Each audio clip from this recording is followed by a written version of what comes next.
మీరు ఏ స్వామి పాదములు పట్టి నమస్కరిస్తే మీ మనస్సుకి అటువంటి జవము కలుగుతుందో, అటువంటి స్వరూపము, అటువంటి సాధకుడు, అటువంటి భక్తుడు, అటువంటి పరబ్రహ్మము హనుమా.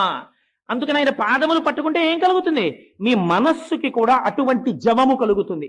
అటువంటి జవమున్న, అటువంటి మనసున్న మనిషి ఎవడో వాడు మాత్రమే సమాజమునకు ఆస్తి. వాడు 10 మందిని తనతో పాటు తీసుకెళ్ళగలుగుతాడు. 10 మందికి మంచి మాట చెప్పగలుగుతాడు. 10 మందిలో ఉత్సాహము నశించిపోయి కష్టంలో ఉన్నవాడిని బతికేటట్టు చెయ్యగలుగుతాడు. ఇంకింతకన్నా ఏం కావాలండి?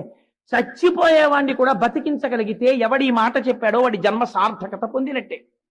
ఇది మీకు రావాలంటే, మనస్సుకు అటువంటి జవము కలగాలంటే ఎక్కడి నుంచి వచ్చింది జవం?